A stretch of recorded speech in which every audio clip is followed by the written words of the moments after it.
Nosotros habíamos trabajado en un principio con los enteros, ¿sí?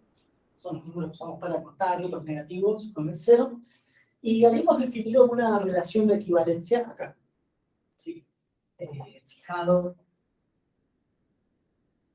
un número natural, decíamos que A está relacionado con B, sí, solo sí, B menos A o A menos B son divisibles por N.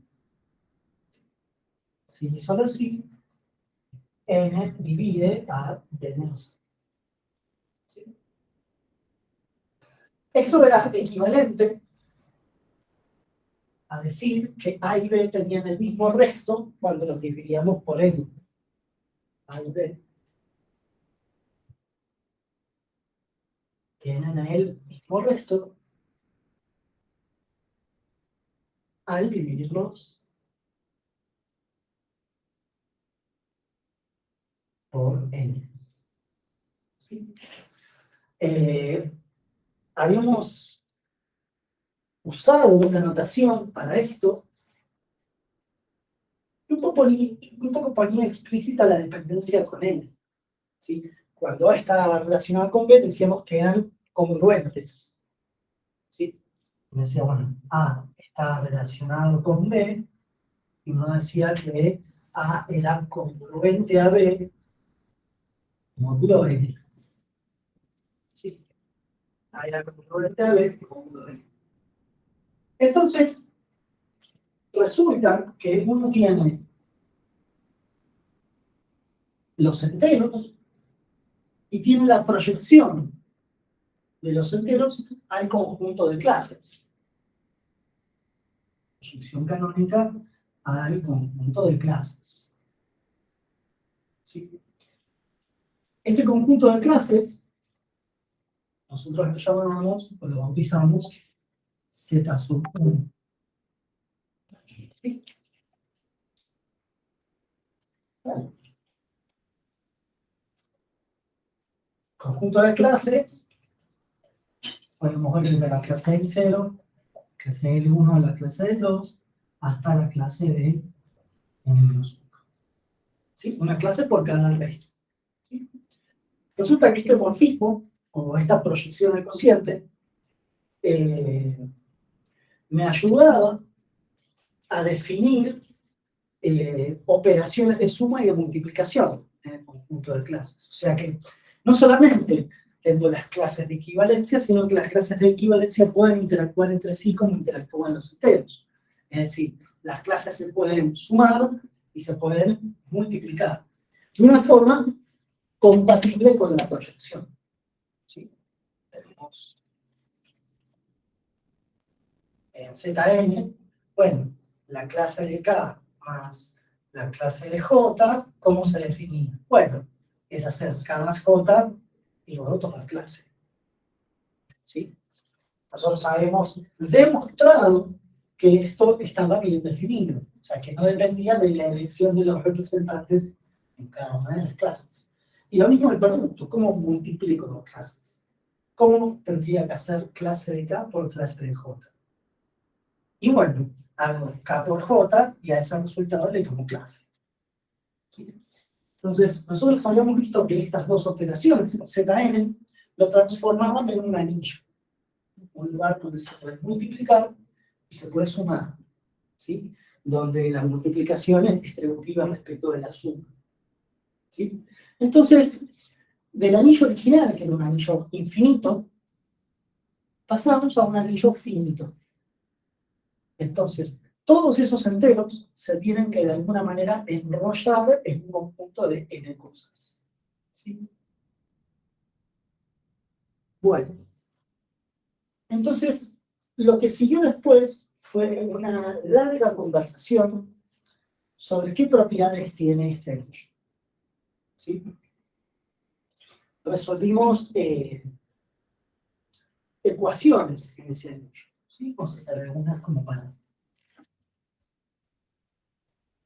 refrescar la memoria, que hicimos una cuantita muy importante, que la vamos a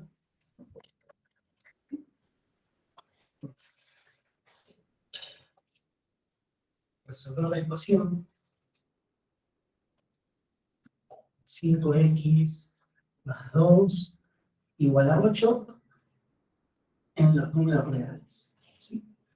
Vamos a resolver esa ecuación en los números reales. Solución. Esta es una ecuación como la que nos daban en la escuela, ¿no? Uno dice, bueno, supongamos que 5x más 2 es 8. ¿Cómo hago para saber quién es x? Bueno, uno resta 2 de los dos lados, o sea, este 2 que estaba acá lo paso restando, queda, va a ser así, 5x más 2 igual a 9. Pasamos el 2 restando, queda 5x igual a 7. ¿Sí? ¿Y ahora qué hacíamos? Bueno, en los números reales, como el 5 es no nulo, yo puedo dividir por 5 de los dos lados, o lo que es lo mismo, multiplicar por un quinto de los dos lados. Cuando vos multiplicás por un quinto, fíjate, un quinto por 5 por x es un quinto por 5 por x. Un quinto por 5 te da 1, o sea que esto es 1 por x, y eso te da x. Y del otro lado te quedan 7 quintos. Esta es una ecuación lineal, ¿sí? General, y los números reales. Esta ecuación tiene una solución que es una solución racional. ¿Sí? Esta ecuación que está acá no tiene solución en los números enteros. La solución que tiene es una solución racional. Suponete que ahora nos dicen que resolvamos esa ecuación, pero no en la red, sino que la resolvamos en alguno de estos anillos que nosotros tenemos.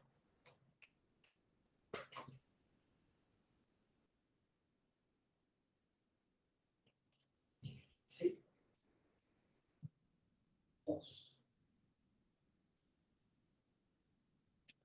Seguir 5x más 2 igual a 9 tiene solución.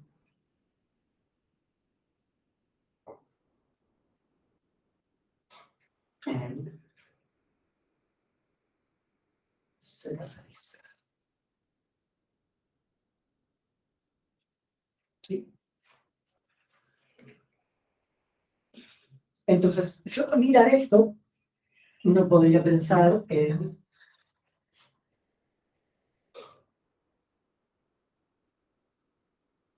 mirar esa ecuación en Z6.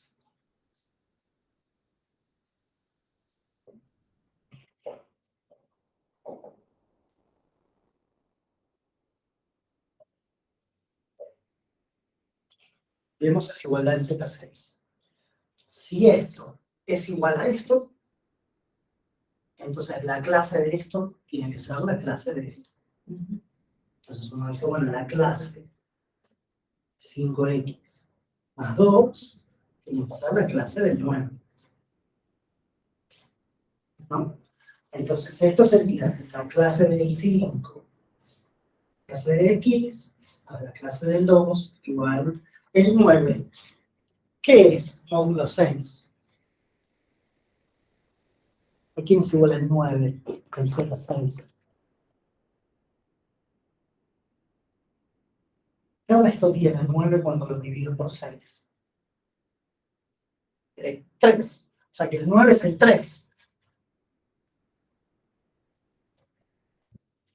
¿Sí?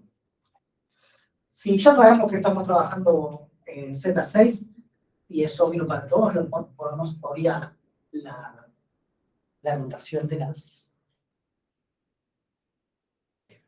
clases. Entonces uno podría llegar a pensar en, bueno, 5x más 2 igual a 3, congruente a 3, módulo 6. ¿Sí? Bueno, restando 2 de los dos lados, 5x es congruente a 1, módulo 6. ¿Sí? Porque pasé el 2 restando. Y ahora habría que ver si podemos despejar el x. ¿Sí? Podemos ver si podemos despejar el x. El 5 es congruente, este es congruente a 5 por 6. ¿Sí? Pero fíjate que cuando vos haces, por ejemplo, 5 por 5, yo multiplico por 5 de los dos lados, 5 por 5 es 25. Y 25, ¿a quién es congruente? Como los 6.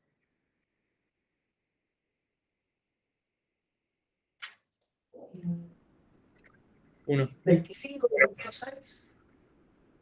6 por 4, 24. Más 1, 25. O sea que si yo multiplico por 5 a los dos lados,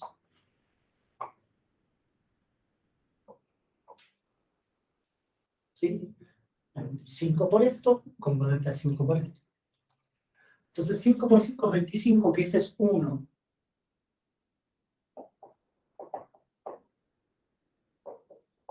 O sea que X tiene que ser congruente a 5 módulo 6. ¿Sí? Esto que hicimos acá,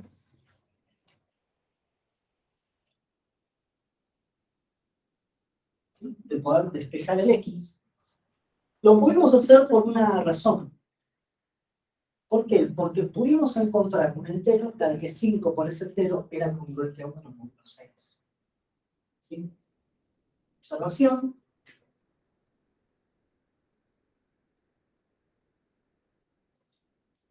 Pudimos, entre comillas, despejar X,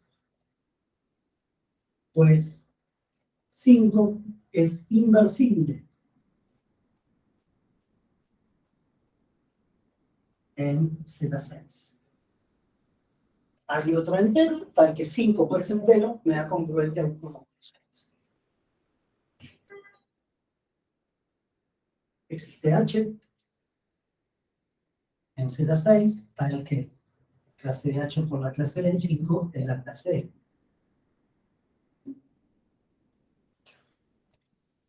Bueno, resulta que nosotros la vez pasada caracterizamos quiénes son los inversibles de Zn. Los inversibles de Zn son todos los tipitos con primos con n. Nosotros sabemos quiénes son los inversibles de Zn.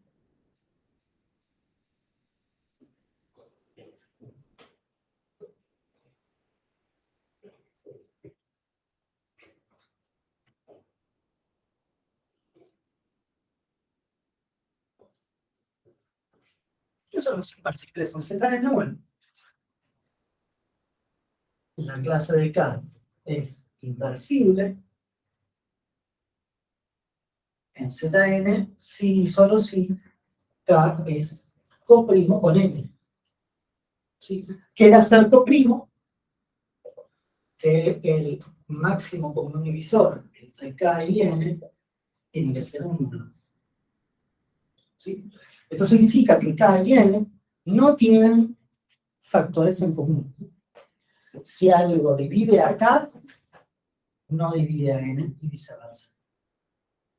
¿Sí? No hay factores primos en común. Entonces, algo es inversible si es coprimo con n.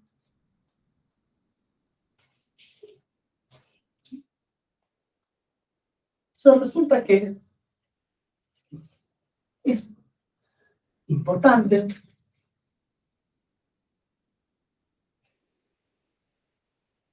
ver quiénes son los coprimos con Zn. ¿Sí? Vamos a Znx, ¿sí? Para hacerlos inversibles en Zn.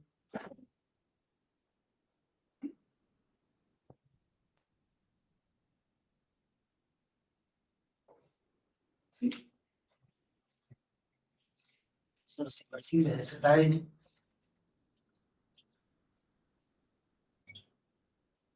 Y resulta que, bueno, esto tiene estructura multiplicativa, es decir, yo agarro dos inversibles y los multiplico y me da otra vez un inversible. O sea que ser inversible es cerrado bajo multiplicaciones. Entonces, vamos a definir una función phi phi de Euler,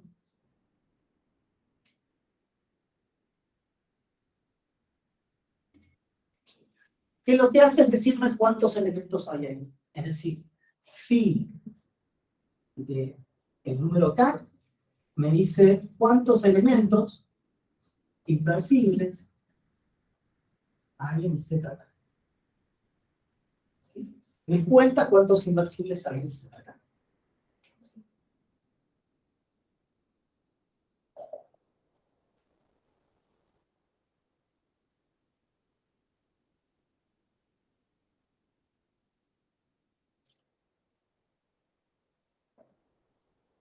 ¿Sí? Z2. Z2 tiene el 0 y el 1. ¿Sí? ¿Quiénes son los inversibles de acá? Y bueno, el 1 va a ser el único inversible. ¿Sí? Porque 1 por 1 me da 1. O sea que 1 es su propia inversa. Entonces, en este caso, phi de 2 me da 1. Fair enough. Z3. Z3 tiene la clase del 0, la clase del 1 y la clase del 2. ¿Sí? Entonces, de estos habría que ver cuáles son los inversibles. El 0 no es inversible porque el 0 por cualquier cosa me va a dar 0. Entonces, hay que ver este. 1 por 1 es 1. O sea que 1 es su propio inversible, su propio inverso. O sea, este está. Y el 2 hay que ver si es inversible, módulo 3. Y sí, porque fíjate, 2 por 2, 4. Que módulo 3 es 1. O sea que 2 es inversa del 2. O sea que, en este caso, los inversibles Z3 son la clase del 1 y la clase del 2. O sea que acá phi de 3 es contar cuántos elementitos hay acá. Son 2. ¿Sí?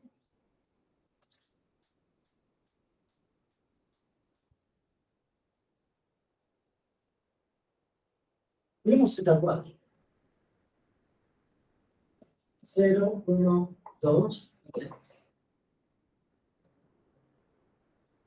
Bueno, habría que ver quiénes son los inversibles ahí. Z4.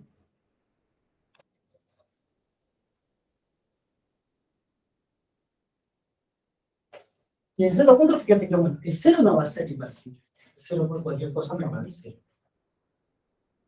El 2. 2 por 2. Bueno, 2 por 0, 0, 2 por 1, 2. 2 por 2 es 4. Que en Z4 es un 0. Y 2 por 3 es 6. Que el módulo 4 es un 2. O sea que la clase del 2 por cualquier otra clase nunca me da 1. O sea que el 2 no es inversible. Este no, este no. El 1 sí.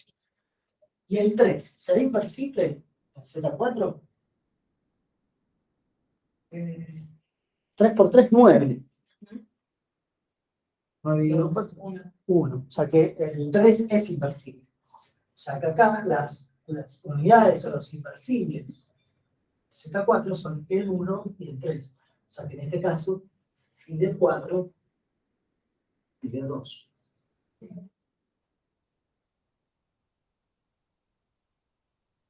¿Sí? Entonces,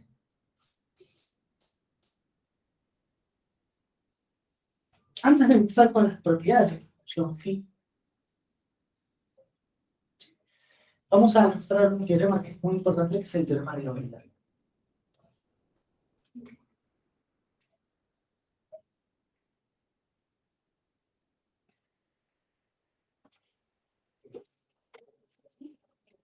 El teorema de Euler.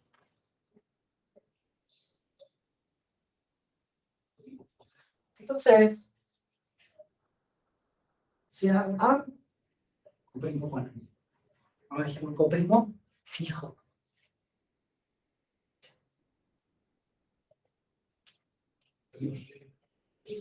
Entonces,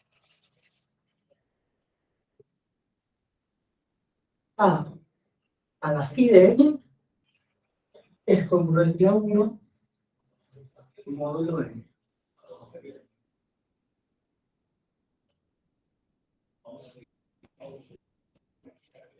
este teorema se va a deducir el teorema de Fermat. La demostración es muy interesante y usa un poquito la estructura de los invasivos. Vamos a hacer la demostración de esto, que es muy piola.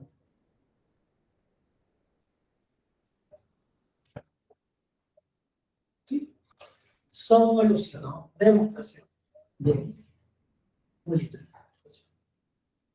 Entonces,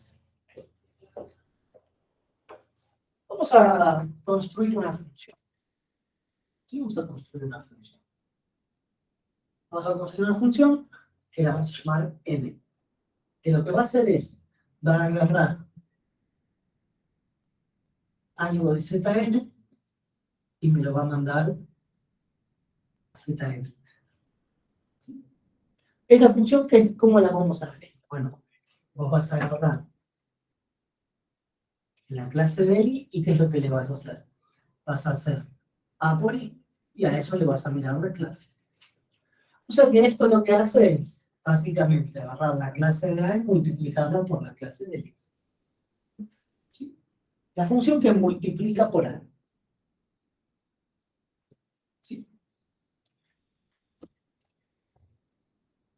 Esta función está bien definida y vamos a ver que tiene unas propiedades muy interesantes. ¿Sí? Lo primero que vamos a probar es que m es una función inyectiva.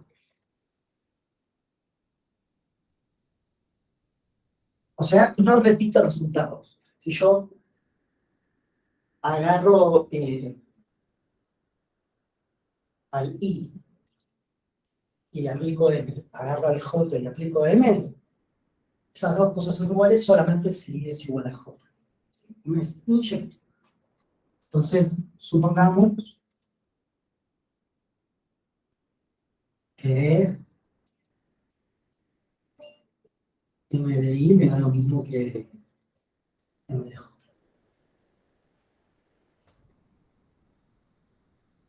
¿Sí? Entonces, ¿esto qué significa? Significa que hacer la clase de A por la clase de I me da congruente a la clase de A por la clase de J.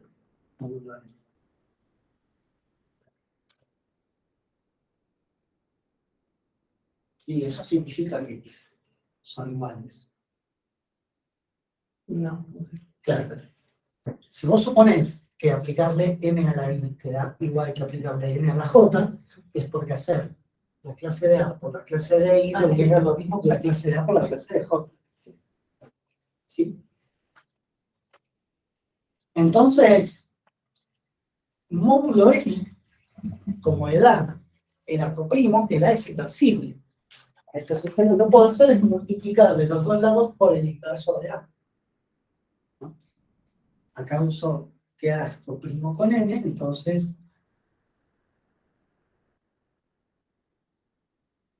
yo multiplico por la inversa de A.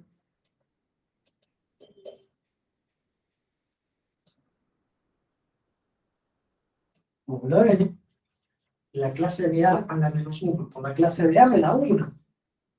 O sea que acá lo que te queda es que la clase de I es exactamente la clase del J.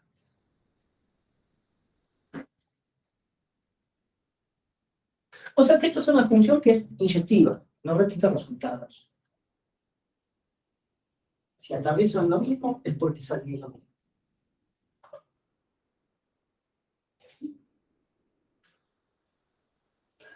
Bueno.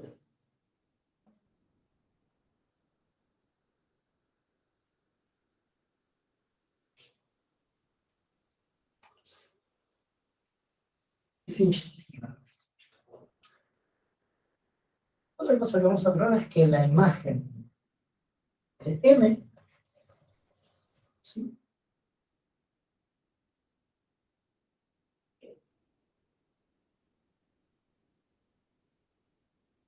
A ver si lo pensamos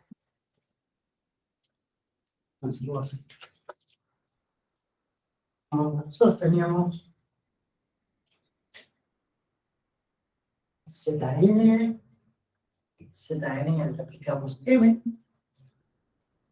Vamos a pensarlo así, ¿ya? Vamos a pensar que tenemos los inversibles, o las unidades. Estos son algunos de estos, no son todos. Bueno, vamos a poner una flechita ahí, que es la inclusión. Los veo adentro del conjunto madre. Entonces resulta que esta es inyectiva y la inclusión también es inyectiva. Entonces esto lo que hace es generar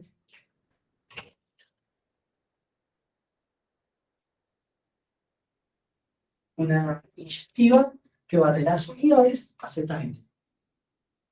¿Sí? Entonces, M barra va de las unidades de Zn, de los inversibles, a Zn. Y es inyectiva.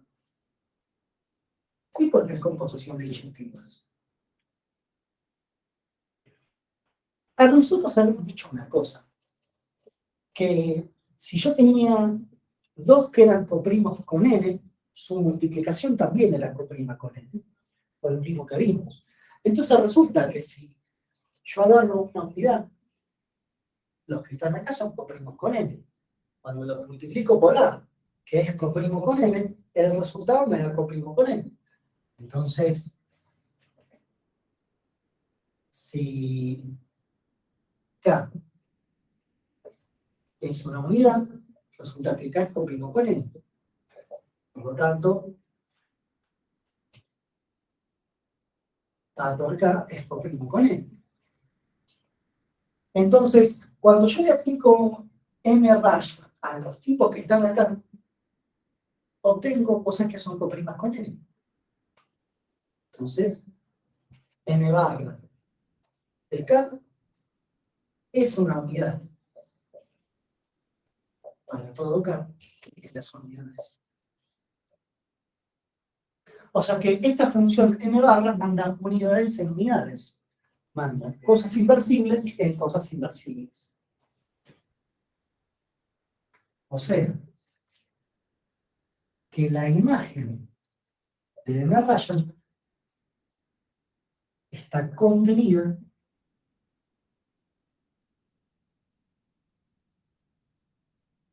en las unidades. Bueno, entonces resulta que si m raya aterriza en las unidades y sale de las unidades y no repite los resultados, tiene que ser una biyección. Por lo tanto, lo que tenemos acá es que m raya es una biyección.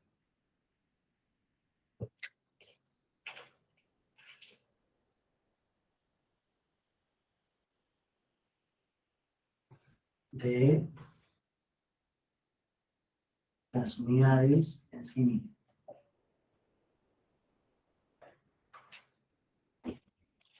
Entonces, una vez que sabemos esto, resulta lo siguiente.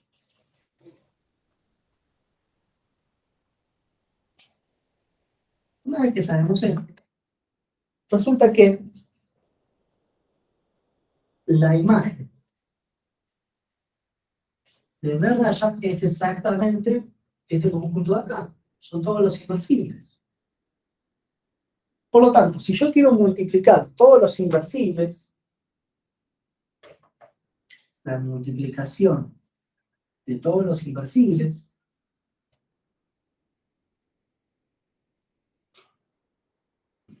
todos los inversibles si los multiplico entre sí, me tiene que dar lo mismo que multiplicar todos los elementos en la imagen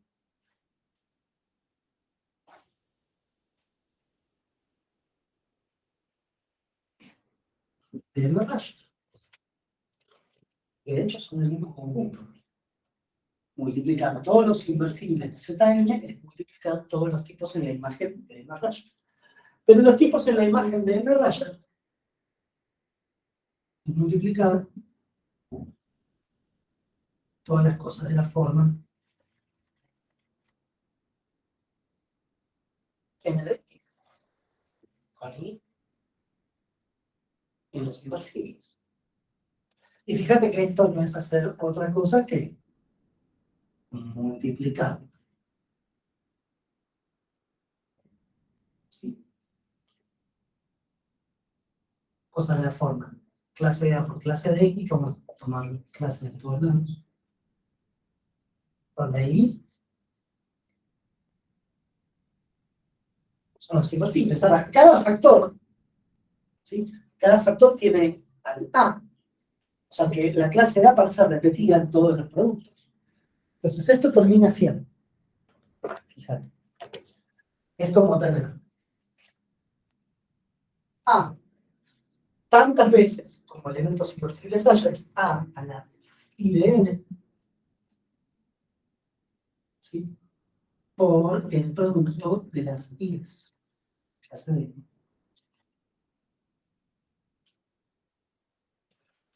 Pero fíjate, este de acá es el producto de todos los inversibles. Y me da lo mismo que este de acá, es el producto de todos los inversibles. Producto de inversibles es inversible. Por lo tanto, este número y este número, esta clase y esta clase son iguales. No solamente que son iguales, sino que son inversibles. Porque el producto de inversible es inversible. O sea que este se puede simplificar con este. Como 1 z n. Cuando me dice esto,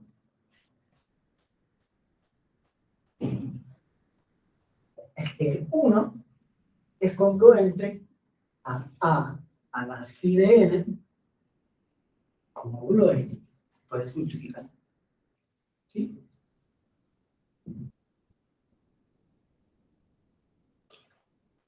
Esto termina la demostración que nosotros pedimos. ¿Sí? La versión más romántica que tenemos de esto es cuando n es primo. Por aquí, salió una. En las mismas condiciones de antes, A primo con n, n igual a t primo. ¿Sí? La cantidad de coprimos con n, coprimos con p, es exactamente todos los anteriores. ¿Sí?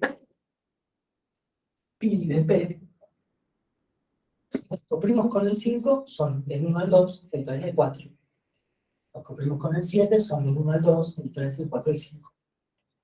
O sea que cuando yo lo comprimo, ninguno de los anteriores lo divide. ¿Sí? Entonces, phi de t es p menos 1 y el teorema queda que a la p menos 1 es congruente a 1. Módulo p. ¿Estás muy abrumada? Sí. Sí.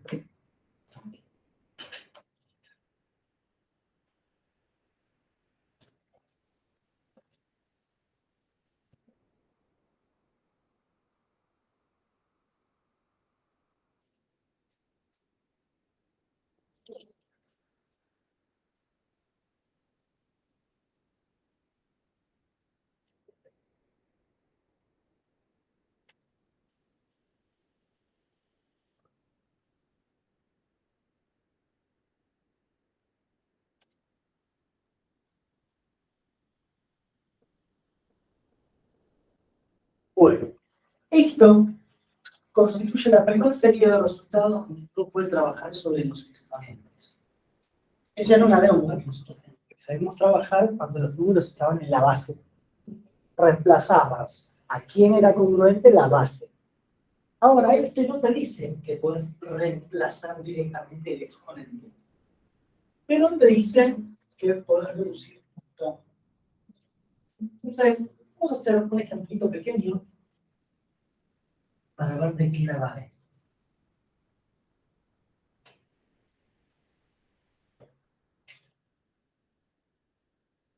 De ejercicio. ¿Sí? Calcular el resto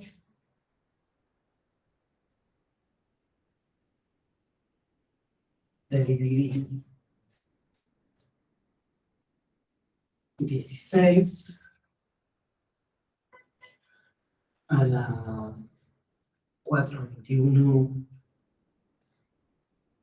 más 11 a la 8000 por 7. ¿Sí? Bueno, solución. Queremos ver a qué es congruente esto, módulo 7. Y lo que nosotros sabíamos hacer, era que podíamos mirar las bases, módulo 7. Eso sí sabíamos hacer. Entonces, a priori, bueno, no tiene más.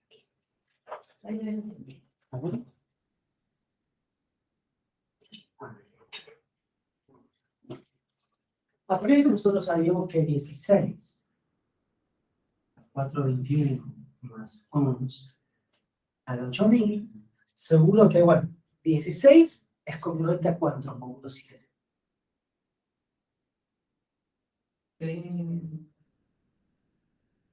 2, ¿no? O sea que esto es 2 a la 421 y este 11 a que es congruente. 3. 11 es 3, ¿sí? Más 3 a la 8000 módulo 7. O sea que a priori sabíamos trabajar sobre las bases. Entonces, veamos qué es lo que podemos decir ahora que tenemos el teorema de Euler. ¿Sí? 7 es primo. ¿Sí? Entonces, fíjate qué es lo que te dice este teorema. Que a la sexta es congruente a 1. ¿Por qué a la sexta? Claro, porque como yo tengo el P7, entonces a la sexta es congruente a 1, a 1, 7. Entonces, lo que me va a servir a mí es tratar de ver este módulo 6 y este módulo 6. Entonces, fíjate. 421 dividido 6. Y vamos a ver este a qué es congruente con 6. O sea que la idea sería agarrar el 421 y pensarlo módulo phi de 7. Agarrar el 8000 y pensarlo módulo phi de 7. ¿Sí? Phi de 7 es 6.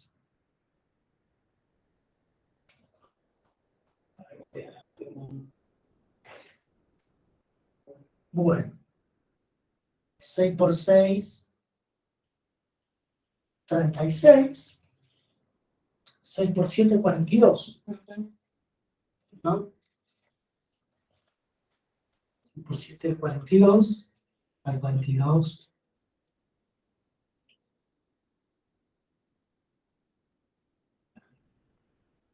Sí, ¿no? O sea que tendría que 421 es 6 por 70 más 1. ¿Sí? O sea que 2 a la 421 lo puedo pensar como 2 a la 6 por 70 más 1. No 1, 7. O sea que esto lo voy a pensar como 2 a la 6 a la 70 por 2, módulo 7. Y ahora vamos a usar lo que nosotros sabemos de Fermat. Esto es 2 a la 6 módulo 7. 2 a la 6 es 1 módulo 7. O sea que este chapucito de acá es congruente a 1 módulo 7. 1 a la 70 es 1. O sea que acá lo único que me queda es 2.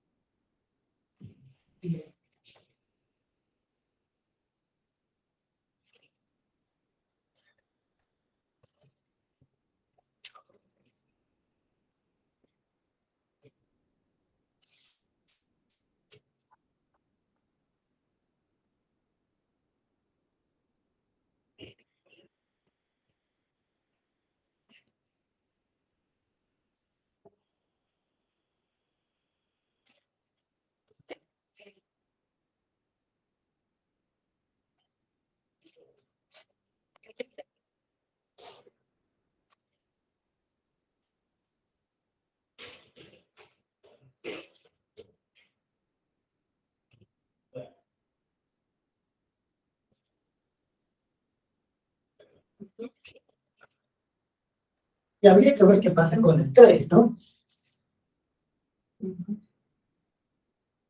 Habría que ver qué pasa con el 3.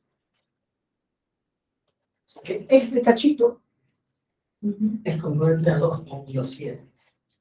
Habría que ver qué pasa con el 3. Para eso tenemos que ver qué pasa con el 8000 módulo 6. Habría que encontrar el resto de dividir 8000 por 6. Bueno, ¿alguna idea?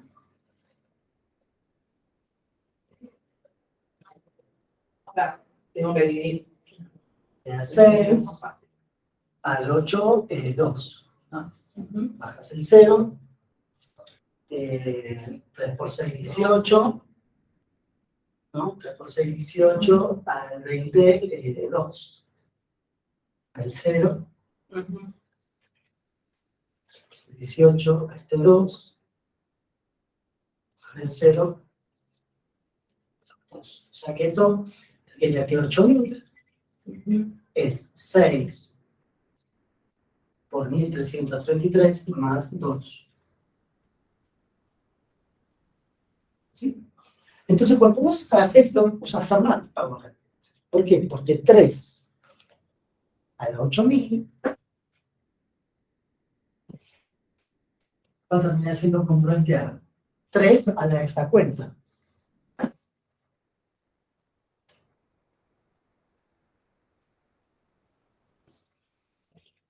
¿Sí? Y ahora son propiedades de las potencias.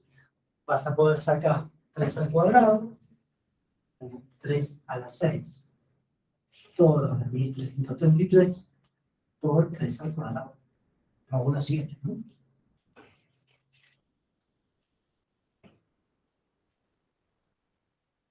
Y fíjate, 3 a la sexta.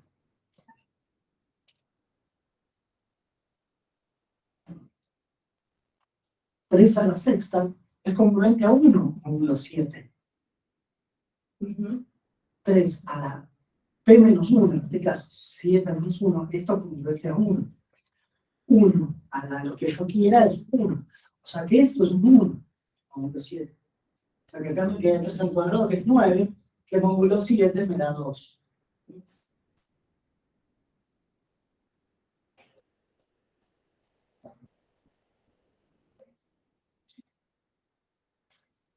Entonces, medio como que ya lo liquidamos. ¿Sí? ¿Por qué? Porque tenés 16 a la 421 más 11 a la 8000. Esto es congruente a 2 más 2. Este es la congruente a 2 y este es la congruente a 2. La suma me da congruente a 4.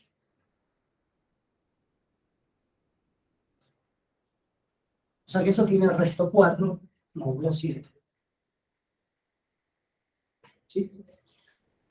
Lo bueno de todo esto es que en ningún momento hicimos una cuenta explícita de primero calcular la suma y luego dividir. ¿Sí? 11 al 8000, no sé, digamos, qué calculadora lo pueden hacer. Las calculadoras hogareñas probablemente no lo pueden hacer. Lo bueno es que el teorema de Fermat vale para el número que vos quieras, digamos. Entonces, esa promesa que nosotros teníamos de poder trabajar con los exponentes, un poco como que acá ya sabemos. En rigor de verdad, hay que reemplazar las potencias por el resto, ¿sí? Por el resto de dividir por, en este caso, phi de n menos. Perdón, phi de n. Acá fíjate que el 421 terminó reemplazado por un 1. 8000 terminó reemplazado por un 2. ¿Sí? Entonces, en general, observación.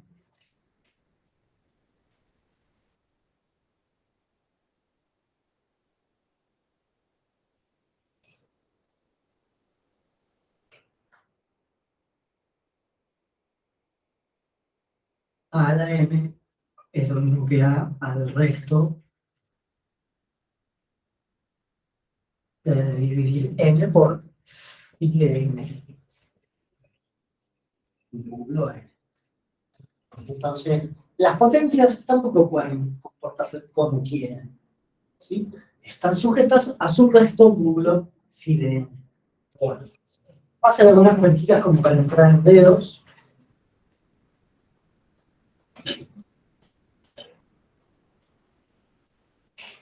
Vamos a ver qué sale. ¿Sí?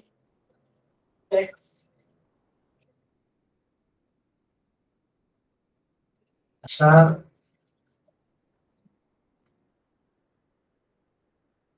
el resto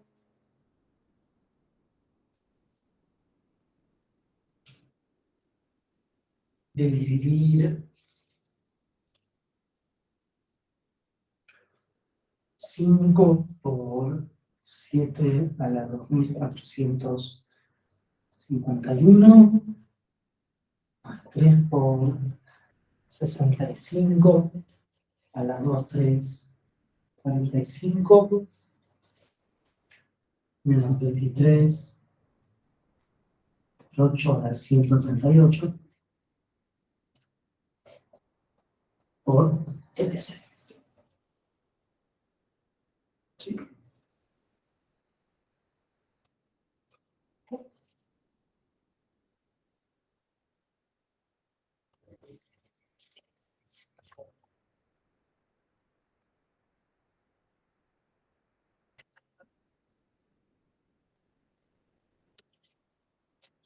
Bueno, a ver qué podemos hacer acá.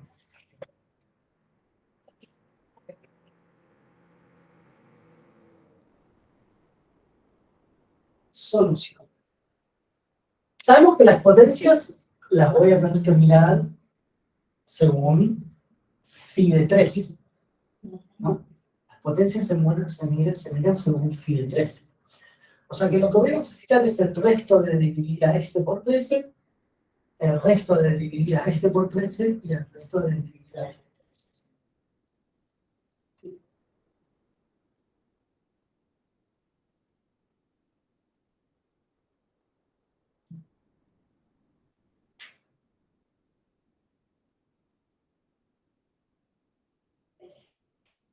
Y bueno, 2451 dividido 13.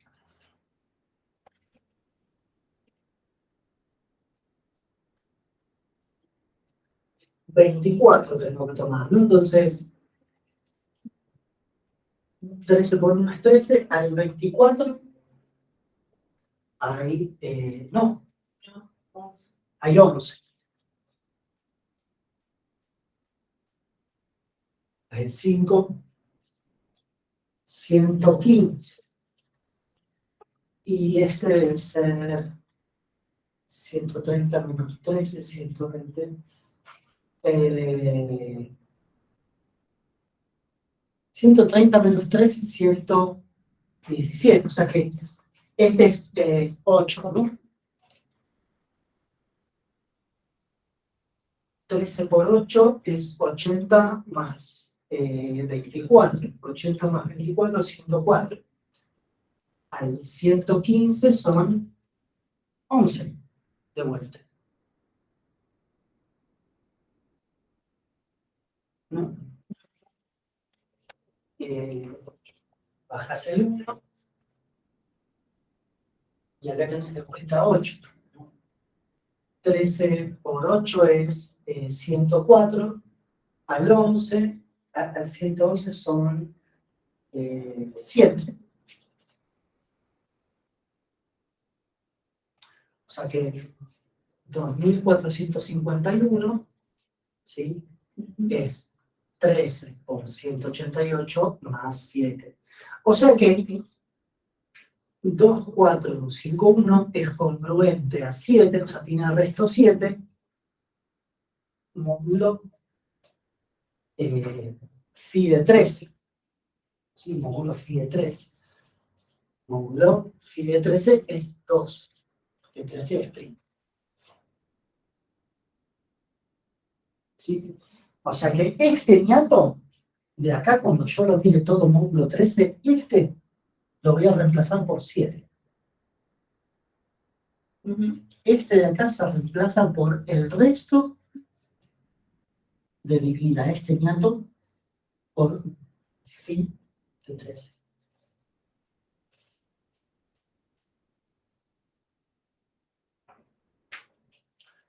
Lo mismo va a pasar con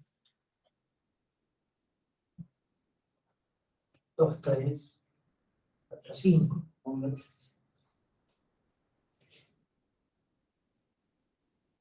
13 por 1, 13, para el 23 hay 10. Cuando vos bajas el 4, fíjate que acá te va a dar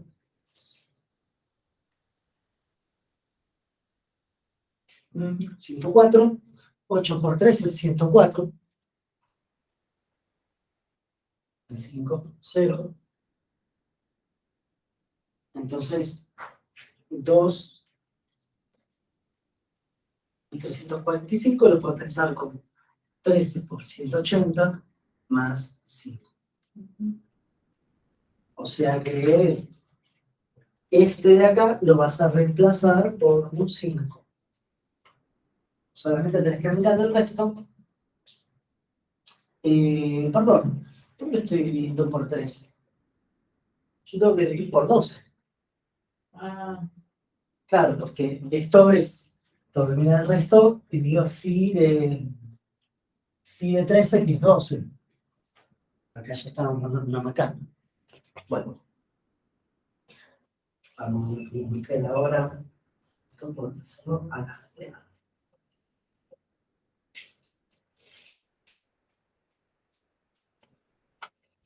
Igual. Bueno, dividido 12 y acá nos queda fácil, ¿no? 24, 24, 0, bajo el 5, bajo el 1, entonces 51.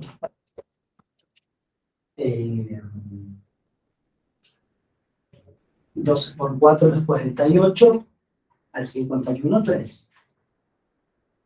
O sea que 2451 es 12 por 204 más 3. O sea que este se reemplaza por 3.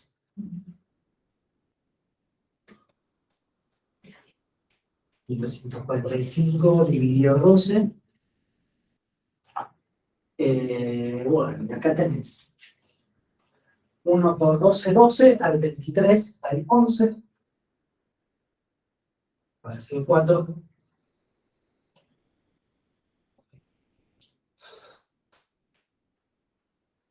12 por 9 es 90 más 18.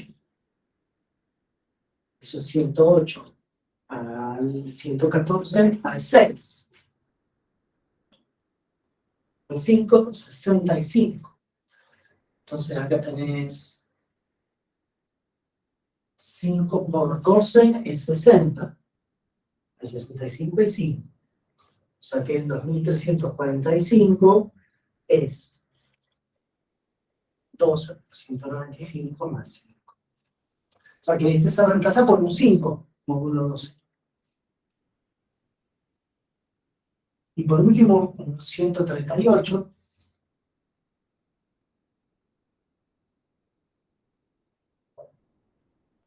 Por 1, 12, 13, 1, bajo el 8. 12 por 1, 12.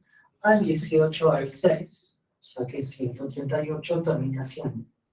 Entonces por 11 más 6.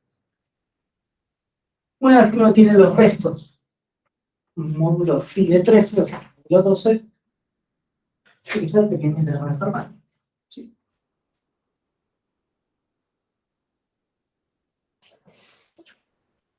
El pequeño intervalo formal permite reducir las potencias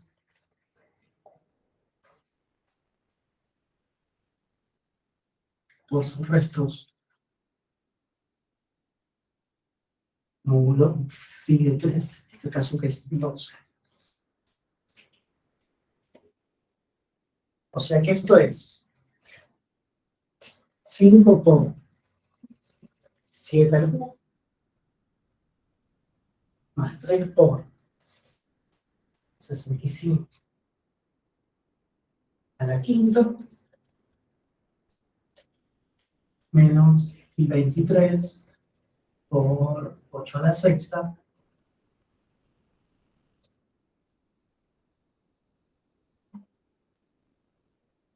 módulo 13.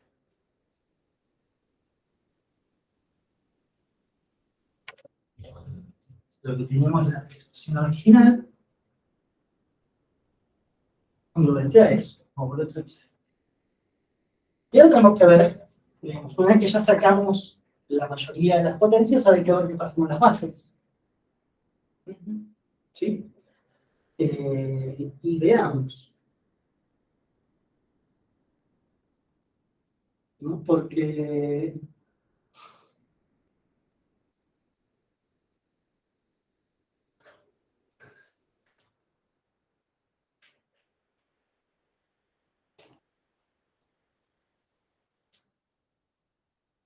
3.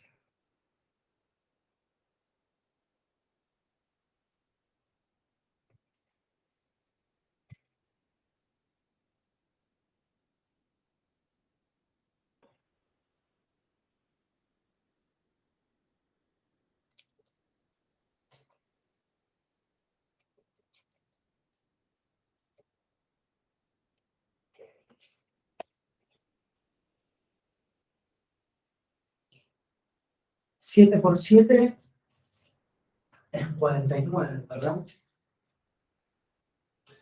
49 módulo 13, ¿qué es?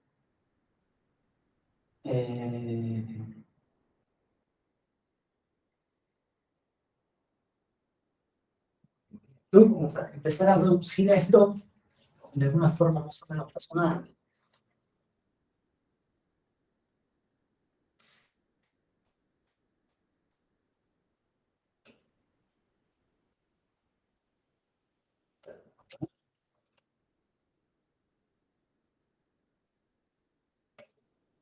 Esto lo pienso como 5 por 7 por 7 al cuadrado.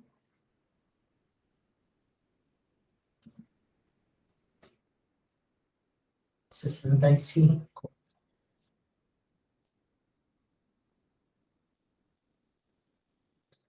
65 es 5 por 13, ¿no?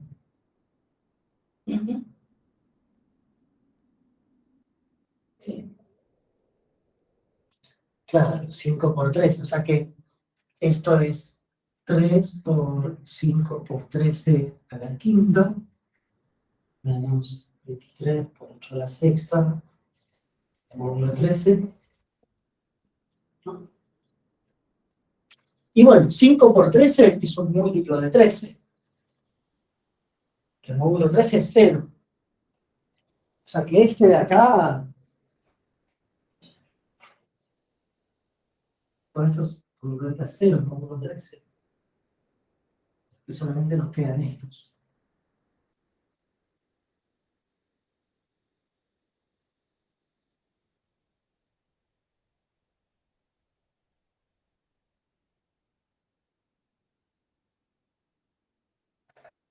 Y bueno, veamos, 5 por 7 es 35.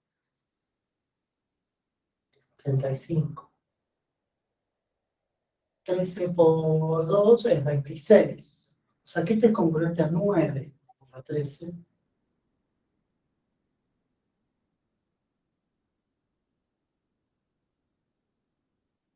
Sí, 35 es congruente a 9, número 13.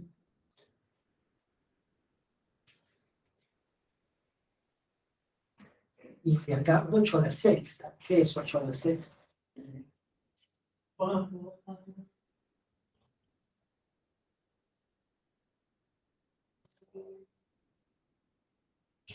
8 por 8. Bueno, voy a hacer esta vueltita, ¿no?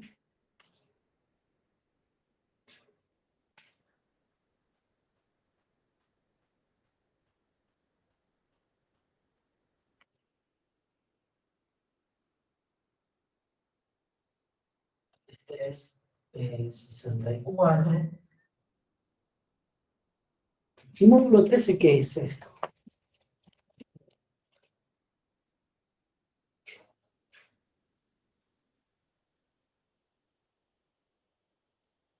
Fíjate que 13 por 4,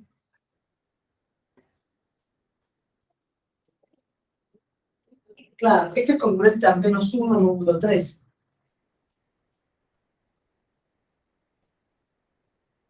Este, claro, 8 al cuadrado es congruente a menos 1 módulo 13. Ah, mirá. Entonces, este lo vamos a pensar así. 8 por 3, módulo 13. ¿Sí? Menos una. Claro, porque 64 es 65 menos 1. 65 es 5 por 3. O sea que este es congruente a menos 1 módulo 13. ¿Sí? O sea que este 8 a la sexta lo pienso como 8 a la 2 por 3. Este lo cambio por este. O sea que esto es 9, 7 al cuadrado menos 23 por 8 al cuadrado al cubo. Módulo 13. 8 al cuadrado es congruente a menos 1. O sea que este se reemplaza por menos 1. Al cubo me da congruente a menos 1. Cuando menos de adelante, se me suma más. O sea que esto es 9 ciudad al cuadrado más 23. Módulo 13.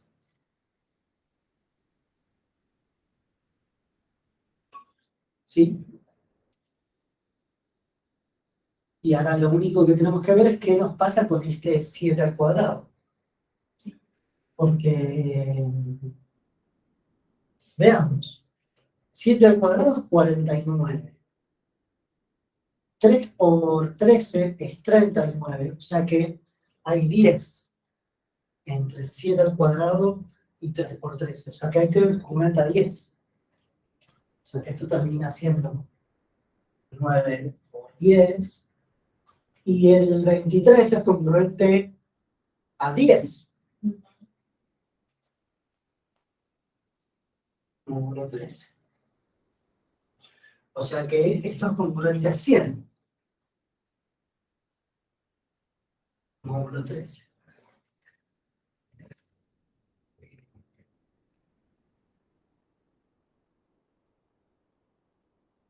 ¿Sí?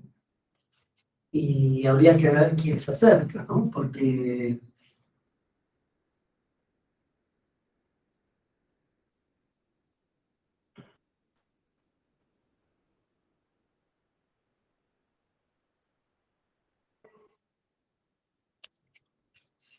Siete. claro, 7 por 13 te da 91.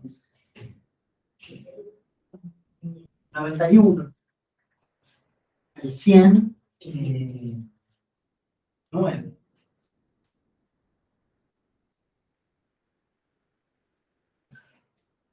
Y ahí va.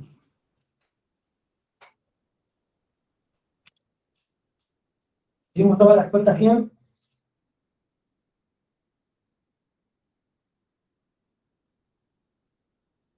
Ahí estamos. Pues habría que chequear todo, ¿no? Que todo bien. Pero básicamente este es el jefe para las potencias, ¿sí? El, el T en general es que si A es coprimo con N, A a la M es A al resto de dividir por phi de N a M. Pero bueno, no hay un trabalenguas, pero la idea es esa. Lo próximo que vamos a ver, que no lo vamos a ver hoy, pero que lo podemos comentar, es que esta función phi, ¿sí? Esta función phi tiene una propiedad muy zarpada, es que es multiplicativa. ¿Sí? Phi de m por n es phi de n por phi de m. ¿Sí? Cuando van a llegar son Copernicus.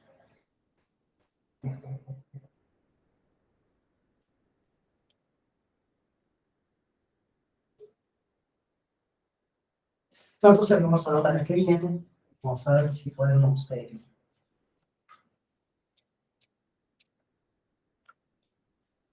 ver eso. Vale. ¿Sí? Pero bueno, me parece que lo importante de hoy es saber que el teorema de Fermat nos permite sacar máximas potencias. ¿Sí? Bueno, vamos a cortar por ahora.